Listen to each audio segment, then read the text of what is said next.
All right, let's get right into it. Today, we're diving into a fascinating theory that connects the dots between a falling stock market, the AI boom, and a potential reset of the entire global monetary system. It's a wild one, so let's break it down. You know how it usually works, right? When the stock market gets shaky, people pull their money out and put it into safer things like bonds or gold. It's a classic rotation. But what our source material is pointing to is something weird. Risk assets are falling, but so are the safe haven assets. So where is all the money going? The short answer, according to this theory, nowhere. It's not moving. It's not rotating. It's just evaporating. And that's the huge mystery we're looking at today. A market where it doesn't matter where you hide, your money's value is getting crushed. And the theory says it all starts with one industry. And that industry is, you guessed it, artificial intelligence. Now, on the surface, AI is the hottest thing in the economy. But if you look just a little bit closer, you find this really deep, really troubling paradox right at its heart. Okay, let's start with the undisputed king of AI hardware, NVIDIA. Their latest quarterly earnings were just incredible, a 22% increase. I mean, they're the engine of this whole AI revolution, and business is booming. But this is where the story takes a sharp turn.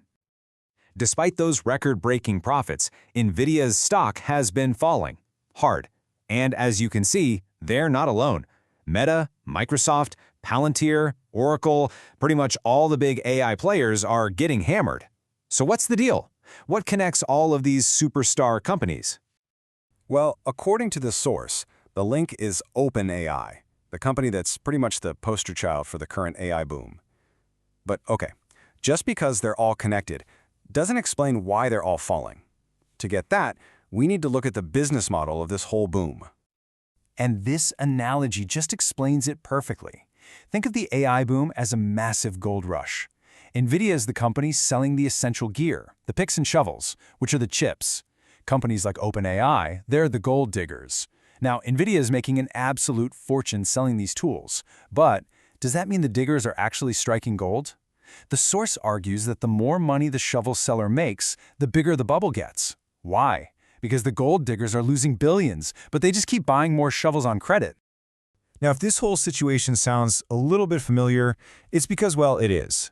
According to the source, we have seen this exact movie before. We just need to rewind the clock back to the dot-com bust of 2000.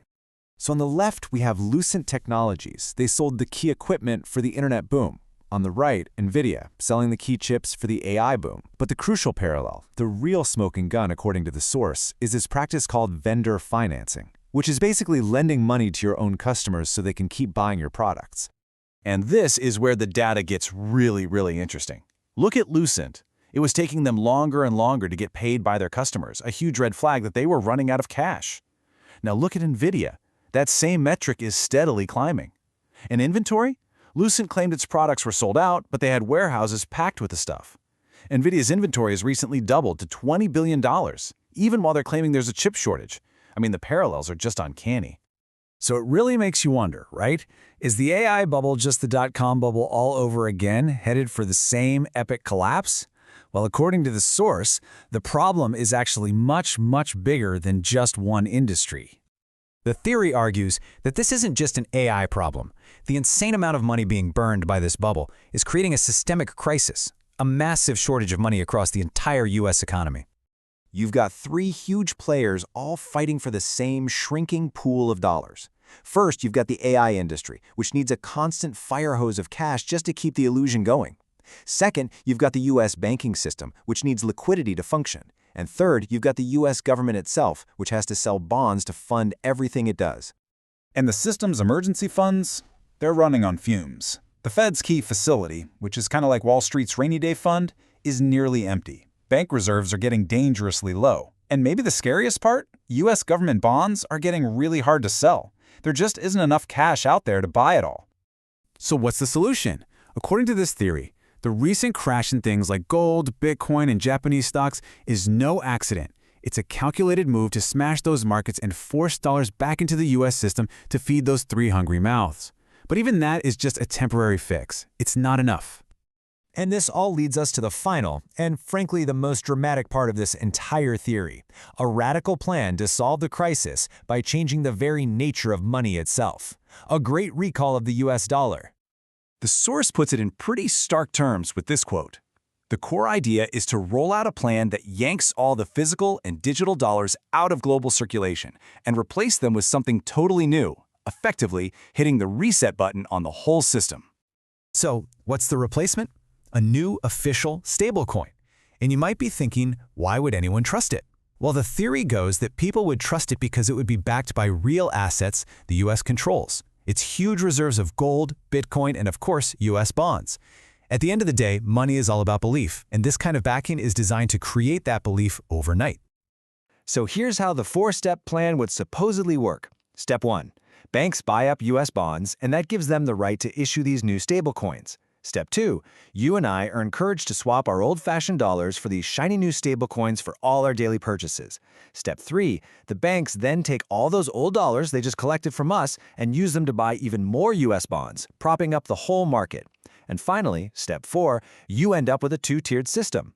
The old dollar becomes a special currency just for buying government bonds, and the new stablecoin becomes the money for everything else.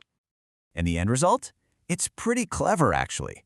One pool of money suddenly does the work of two.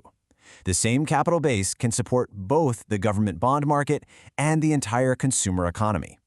The liquidity crisis that started this whole mess? Solved, just like that. And this brings us all the way back to the beginning.